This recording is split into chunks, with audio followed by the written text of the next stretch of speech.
ಹಿಂದೂ ಸಮಾಜ ಸಂಘಟನೆಯಲ್ಲಿ ದಿವಂಗತ ಶಿವಾಜಿರಾವ್ ಮಚ್ಕೂರಿ ಅವರ ಪಾತ್ರ ಅತ್ಯಂತ ಮಹತ್ವದ್ದು. ನಗರದಲ್ಲಿ ಹಿಂದೂ ಸೇವಾ ಪ್ರತಿಷ್ಠಾನ ರಾಜ್ಯ ಸಂಯೋಜಕ ಸುಧಾಕರ್ ಜಿ. ಹಿಂದೂ ಸಮಾಜ ಸಂಘಟನೆಯಲ್ಲಿ ದಿವಂಗತ ಶಿವಾಜಿರಾವ್ ಮಚ್ಕೂರಿ ಅವರ ಪಾತ್ರ ಅತ್ಯಂತ ಮಹತ್ವದ್ದಾಗಿತ್ತು ಎಂದು ಹಿಂದೂ ಸೇವಾ ಪ್ರತಿಷ್ಠಾನದ ರಾಜ್ಯ ಸಂಯೋಜಕ ಸುಧಾಕರ್ ಜಿ ಅವರು ಅಭಿಪ್ರಾಯಪಟ್ಟರು. ನಗರದ ನೂಲಿ ಚಂದಯ್ಯ ಸಮುದಾಯ ಭವನದಲ್ಲಿ ಶುಕ್ರವಾರ ಮಧ್ಯಾಹ್ನ ಆಯೋಜಿಸಿದ್ದ ಹಿಂದೂ ಸಮಾಜ ಜಾಗೃತಿ ಹಾಗೂ ದಿವಂಗತ ಶಿವಾಜಿರಾವ್ ಮಚ್ಕೂರಿ ಅವರ 6ನೇ ಸ್ಮರಣೋತ್ಸವದಲ್ಲಿ ಪಾಲ್ಗೊಂಡು ಮಾತನಾಡಿದ ಅವರು, ಅವರ ದಾರಿಯಲ್ಲಿಯೇ ಬಸವರಾಜ ಮಚ್ಕೂರಿ ಅವರು ನಡೆಯುತ್ತಿರುವುದು ಅತ್ಯಂತ ಸಂತಸದ ಸಂಗತಿ ಎಂದರು.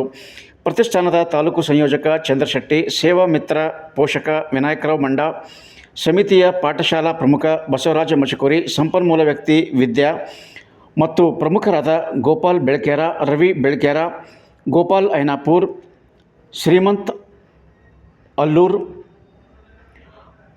ಮತ್ತಿತರರು ಭಾಗವಹಿಸಿದ್ದರು.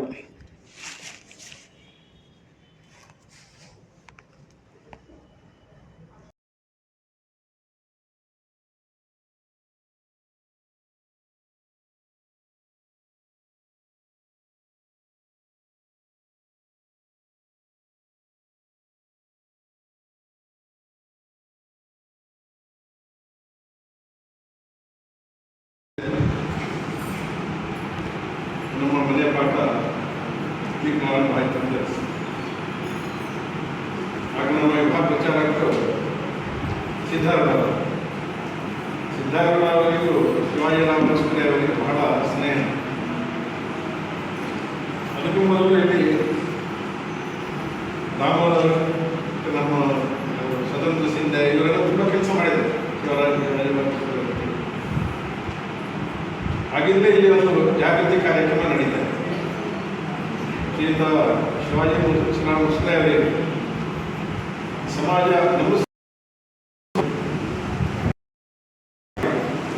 ಅವರಿಗೆ ಒಳ್ಳೆಯ ಸಂಸ್ಕಾರ ಸಿಗಬೇಕು, ಅವರೆಲ್ಲ ಸಂಘಟಿತರಾಗಬೇಕು.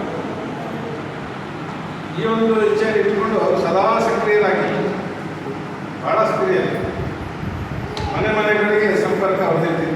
ನಮ್ಮ ಮಾದಿಗ ಸಮಾಜದ ಎಲ್ಲ ಮನೆಗಳು ಕೂಡ ಅವರಿಗೆ ಸಂಪರ್ಕದಲ್ಲಿ ಬಹಳ ಸಹಾಯವನ್ನು ಕೂಡ ಮಾಡ್ತಾರೆ. ಎಲ್ಲರಿಗೆ ತಕ್ಷಣ ಸ್ಪಂದಿಸೋದು, ಅವರ ಸಹಾಯಗಳು ಇದೆಲ್ಲವೂ ಇತ್ತು. ಆದರೆ ಅವರಿಗೆ ಅನಿಸಿದ್ದು, ನಮ್ಮ ಈ ಸಮಾಜದಲ್ಲಿ ಸಂಘಟನೆ ಎಲ್ಲ ಸಂಸ್ಕಾರದ ಕೊರತೆ ಇದೆ, ಸಂಘಟನೆ ಕೊರತೆ ಇದೆ, ಅದ್ರ ಜೊತೆಗೆ ಅರಿವಿನ ಕೊರತೆಯೂ ತುಂಬ ಇದೆ, ವಿದ್ಯಾಭ್ಯಾಸದ ಕೊರತೆ ಇಲ್ಲ. ಅದನ್ನು ಸರಿಪಡಿಸಬೇಕು ಅವರು ಆಗಾಗ ಹೇಳ್ತಾರೆ. ನಮ್ಮ ವಿಭಾಗ ವಿಚಾರಕರು ಸಿದ್ಧಾರೂಢ ಅವರಿಗೆ ಕೂಡ ಆಗಾಗ ಹೇಳ್ತಾರೆ. ಅವರು ಕೂಡ ಸಿದ್ಧಾರೂಢ ಅವರು ಕೂಡ ಇವತ್ತಿಲ್ಲ, ಅವರು ಕೂಡ ಅವರಿಗೂ ಒಳ್ಳೆ ಜೊತೆಯಾಗಿ ಕೆಲವು ಸಲ ಮರ್ತೋಗ್ತಿದ್ರು. ಸಂಘದ ಕೆಲಸದಲ್ಲಿ ಸಹಜವಾಗಿ ವ್ಯಸ್ತತೆ ಇರುತ್ತೆ. ಆ ಸಂದರ್ಭದಲ್ಲಿ ಶಿವಾಜಿರಾವ್ ಮಚ್ಕೂರಿ ಅವರೇ ಇವರಿಗೆ ನೆನಪು ಮಾಡೋದು, ನೀವು ನಮ್ಮಲ್ಲಿಗೆ ಬರಲ್ಲ, ನಮ್ಮ ಜನರಿಗೆ ಅವಶ್ಯಕತೆ ಇದೆ, ಇವರಿಗೆ ದೇಶಭಕ್ತಿಯ ಅವಶ್ಯಕತೆ ಇದೆ, ಸಮಾಜ ಜಾಗೃತಿಯ ಅವಶ್ಯಕತೆ ಇದೆ, ತುಂಬ ತಿಳುವಳಿಕೆಯನ್ನು ಕೂಡ ಅರಿವನ್ನು ಮೂಡಿಸುವಂಥ ಅವಶ್ಯಕತೆ ಇದೆ, ಸಂಸ್ಕಾರದ ಅವಶ್ಯಕತೆ ಇದೆ, ನಮ್ಮ ಶಿಕ್ಷಣವನ್ನು ಪಡಿಬೇಕು, ಮಕ್ಕಳಿಗೆ ಶಿಕ್ಷಣ ಸರಿಯಾಗಿ ಸಿಗ್ತಾ ಇಲ್ಲ, ಶಾಲೆಗಳು ಚೆನ್ನಾಗಿ ನಡೀತಾ ಇಲ್ಲ, ಅದಕ್ಕೆ ಸಹಾಯ ಎಲ್ಲರೂ ಒಟ್ಟು ಸೇರ್ಕೊಂಡು ಏನಾದರೂ ಮಾಡಬೇಕು ಅಂತ ಅವರು ಆಗಾಗ ಹೇಳ್ತಾರೆ. ಆ ಸಂದರ್ಭದಲ್ಲಿ ಇಲ್ಲಿ ನಾವು ಮನೆ ಪಾಠಗಳನ್ನು ಪ್ರಾರಂಭ ಮಾಡಿ ಸಂಪರ್ಕ ಮಾಡಿ ಅವರು ಕೂಡ ಮನೆ ಪಾಠಗಳನ್ನು ಪ್ರಾರಂಭ ಮಾಡಿ. ಹಾಗೆ ಅದು ಇವತ್ತು ಕೂಡ ಮುಂದುವರಿತದೆ. ಮಧ್ಯದಲ್ಲಿ ಕೊರೋನಾ ಸಮಯದಲ್ಲಿ ನಿಂತೋಯ್ತು. ಅದೇ ಸಂದರ್ಭದಲ್ಲಿ ನಾವು ಅವರನ್ನು ಕಳ್ಕೊಳ್ಬೇಕು, ನಾವು ಅವರನ್ನು ಕಳ್ಕೊಳ್ಬೇಕು. ಆದರೂ ಅವರು ಪ್ರಾರಂಭ ಮಾಡಿದ ಅವರ ಉದ್ದೇಶ ಅದು ಇವತ್ತು ಕೂಡ ಮುಂದುವರಿತಾ ಇದೆ. ನಾವು ಪ್ರಾರಂಭ ಮಾಡಿದ ಅವರ ಆಶಯ ಪ್ರಕಾರ ನಾವು ಪ್ರಾರಂಭ ಮಾಡಿದ್ವಿ. ನನಗೆ ಅಂತ ಆಗಾಗ ಒಂದು ವಿಭಾಗ ಪ್ರಚಾರ ಹೇಳ್ತಾ ಇದ್ದಾರೆ, ನಮ್ಮ ಸಮಾಜ ಹಿರಿಯರೆಲ್ಲ ಹೇಳ್ತಾ ಇದ್ದಾರೆ, ನಾವು ಅಲ್ಲಿಗೆ ಹೋಗ್ಬೇಕು ಅಂತ. ನಾನು ಇಲ್ಲಿ RSSನಲ್ಲಿ ಪ್ರಾಂತದ ಜವಾಬ್ದಾರಿ ಇತ್ತು. ಈ ಉತ್ತರ ಪ್ರಾಂತಕ್ಕೆ ನಾನು ಪ್ರಮುಖ ಆಗಿ ಎಲ್ಲದನ್ನು ನೋಡ್ಕೊಳ್ಬೇಕು. ಆನಂತರ ನಾವೇ ಬಂದಿಲ್ಲಿ ಅದಕ್ಕೆ ಚಾಲನೆ ಕೊಡೋಣ ಅಂತ ಪ್ರಾರಂಭ ಮಾಡಿದ್ವಿ. ಹಾಗೆ ಅದು ಶಿವಾಜಿರಾವ್ ಮಚ್ಕೂರಿ ಅವರ ಆ ಕಳಕಳಿ ಸಮಾಜದ ಏಳಿಗೆ ಆಗಿದೆ. ಸಮಾಜ ಒಟ್ಟಾಗಿ ಒಂದಾಗಿ ಎದುರಿಸಬೇಕು. ನಾವೆಲ್ಲರೂ ನಮ್ಮದೇ ಆದ ಒಂದು ವಿಶೇಷ ಒಂದು ಸಂಸ್ಕೃತಿ, ಸಮಾಜಕ್ಕೆ ಒಂದು ಆದರ್ಶವಾಗಿದೆ. ಹಾಗೆ ಅವರ ಆ ದಾರಿ ನಾವು ನಮ್ಮ ಸಮಾಜ ಶಿಕ್ಷಿತ ಸಮಾಜ ಆಗಬೇಕು, ನಮ್ಮ ನಮ್ಮ ಸಂಸ್ಕೃತಿ, ಮದಂಗ ಸಮಾಜದ ಸಂಸ್ಕೃತಿ, ಅದನ್ನು ಇನ್ನಷ್ಟು ನಾವೆಲ್ಲರೂ ಒಂದಾಗಿ ಒಟ್ಟಾಗಿ ಇನ್ನಷ್ಟು ಶಕ್ತಿಶಾಲಿ ಸಮಾಜ ಬೆಳಿಬೇಕು. ಆಗ ಸಮಾಜಕ್ಕೆ ಇಲ್ಲದ್ರೆ ಮಾನ್ಯತೆ ಬರಲ್ಲ. ಒಟ್ಟಾಗಿದ್ದಾಗ ಮಾತ್ರ ಶಕ್ತಿಯಿಂದ ಮಾತ್ರ ನಮ್ಮನ್ನು ಗುರುತಿಸ್ತಾರೆ. ಯಾವುದೇ ಸರ್ಕಾರಿ ಸವಲತ್ತು ಬೇಕಾದ್ರೆ ನಾವು ಒಟ್ಟಾಗಿದ್ರೆ ಬರಲ್ಲ, ಒಂದೊಂದಕ್ಕೆ ಬರಲ್ಲ, ಅರ್ಧ ಆಗಲ್ಲ. ಯಾಕೆ ನಾವು ನಮ್ಮ ಸಂಸ್ಕೃತಿಯನ್ನು ಉಳಿಸಿಕೊಂಡು ಶಕ್ತಿಶಾಲಿಯಾಗಿ ಸಂಘಟಿತವಾಗಿ ನಾವು ನಮ್ಮ ಹಕ್ಕುಗಳನ್ನು ನಾವು ಚೆನ್ನಾಗಿ ಪಡಿಬೇಕು.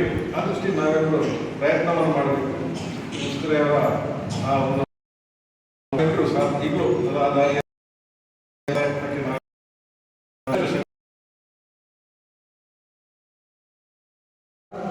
ನಮ್ಮ ಸಮಾಜದ ಕೆಲಸಕ್ಕದ ನಾವು ಸಹಕಾರ ತಗೊಂಡ ನಾವೆಲ್ಲ ಪ್ರೇರಣೆ ತಗೊಂಡು ನಮ್ಮ ಹಿರಿಯರು ರಾಜ್ಯ ಪ್ರಮುಖರು ಅವರು ಸಹ ನಮಗೂ ನಿಮ್ಮ ಜೊತೆಗೆ ನಮಗೂ ಸಹ ಭಾಳ ಮಾತು ಕೇಳೋದು ಎಂದು ಪುಣ್ಯ ಮಾಡಿಕೊಂಡು ಅಂತಾರೆ. ನಮ್ಮ ಆರ್ಥಿಕ ಪರಿಸ್ಥಿತಿ ಸರಿ ಇರ್ಬೋದು, ಈ ಸ್ಥಾನದಾಗ ಕೂಡಬೇಕು, ಇವರೆಲ್ಲ ರಾಷ್ಟ್ರ ವಿಚಾರಗಳು ಕೇಳಿ ರಾಷ್ಟ್ರ ಸೇವೆ ನಾವು ತೊಡ್ಕೊಳ್ಬೇಕಾದ್ರೆ ಹಿಂಗೆಲ್ಲ ನಾವು ನಮ್ಮ ಹಿಂದಿನ ಪೂರ್ವಜರೆಲ್ಲ ಪುಣ್ಯನೇ ಮಾಡಬೇಕಂತ ತಿಳ್ಕೊಂಡು ನಾವೆಲ್ಲ ಅದಕ್ಕೆ ಯಾವ ಸಣ್ಣ ಕೆಲಸ ಮಾಡ್ತಾ ಇಲ್ಲ. ನಿಮ್ಮ ಪರಿಸ್ಥಿತಿಯನ್ನು ಇದ್ದಂಥ ಪರಿಸ್ಥಿತಿ ಒಳಗೆ ಅದನ್ನು ಸುಧಾರಿಸ್ಕೊಂಡು ಅಲ್ಲಿನ ಮಕ್ಕಳಿಗೆ ಬರೀ ಎಷ್ಟು ನಾವು ಕೊಡ್ತೀವಿ ಅವ್ರಿಗೆ ನಾವು ಯಾರು ಕೊಡ್ತಾರಂತ ನಾವು ನಿಮ್ಗೆ ಕೊಡ್ತೀವಿ. ಅದರಲ್ಲಿ ಅದು ಏನಾಗ್ತದೆ ಅಂದರೆ ನಿಮ್ಮೊಳಗೆ ಆ ಮಕ್ಕಳಿಗೆ ಬೆಳೆಸ್ತಕ್ಕಂಥ ಶಕ್ತಿಗಳ ಮೇಲೆ ಮನೆ ಹೋಗ್ತಾ ಇದ್ದಾವೆ. ಅದರಿಂದ ಏನಾಗ್ತದೆ, ಶಕ್ತಿ ಬೆಳೀತಾ ನಿಮ್ಮಲ್ಲಿ ಸುತ್ತ ಇರ್ತಾವಲ್ಲ, ಹೆಂಗೆ ಈಗ ಅವಸರಪ್ಪ ಏನೋ ಕಡಿಮೆ ಇರ್ತದೆ, ಅವಕಾಶ ಇಲ್ಲ, ಸಾರಿ ಮನೆ ನಡೆಸ್ತಾರೆ, ಮಾಡ್ತಾ ಇರ್ತಲ್ಲ, ಆರ್ಥಿಕ ಪರಿಸ್ಥಿತಿ ಕಡಿಮೆ ಮನೆಗಳದಾಗ ಅಂಥ ಪರಿಸ್ಥಿತಿಗಳನ್ನೆಲ್ಲ ಕೆಲಸ ಬಡ್ಡಿಗೆ ಎಲ್ಲ ಮಂದಿ ಆತ್ಮಫಲ ಬಂದ ಪಾಠ ಕಲಿಸ ದೇಶ ಮನೆ ಕೆಲಸ ಸಹಿತ ಎಷ್ಟೇ ಕ್ಲಾಸ್ಗೆ ಬಿಟ್ಟು ಬಾಜು ಆದಿವರೆಗೂ ಮುಂದೆ ನಿಮ್ಮಲ್ಲಿ ಬೆಳೀತಾ ಹೋಗ್ತದೆ. ಮಾತಾಡ್ತಾ ಕೇಳಿದ್ರು ನಿಮ್ಮ ಸಮಸ್ಯೆ ಬಗ್ಗೆ ಹೇಳಿಸ್ಕೊಂಡು ಅಕ್ಕಪಕ್ಕದವರಿಗೂ ಹಂಗಲ್ಲ ಹಿಂಗಂತಕ್ಕಂಥ ಹೇಳ್ತಕ್ಕಂಥ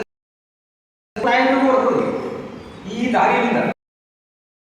ಹಂಗಾಗಿ ಮಾರ್ಗದರ್ಶನದಲ್ಲಿ ನಾವು ಅಪ್ಪರು ಸನ್ಸೆಟ್ಟಿಯವರು ಇವೆಲ್ಲ ನಮ್ಮ ಸಂಘದ ಕೆಲಸ ಮಾಡ್ತಕ್ಕಂಥವ್ರು ನಮಗೂ ನಿಮ್ಗೆ ಎಷ್ಟು ಶಕ್ತಿ ಹಂಚದ ಆದಷ್ಟು ಶಕ್ತಿ ಹಂಚಿ ಇದೆಲ್ಲ ಬೆಳೆಸ್ಕೊತಾ ಹೋಗೋಣ. ಮಕ್ಕಳಿಗೆಲ್ಲ ಇದೆಲ್ಲ ಶಾಣೆ ಮಾಡ್ಕೊಂಡು ಹೋಗೋಣ ಅಂತ ಹೇಳಿ ಒಂದು ಎರಡು ಮಾತುಗಳು ಕೊಟ್ಟಿದ್ದ ನಿಮಗೆ ನಮಸ್ಕಾರ.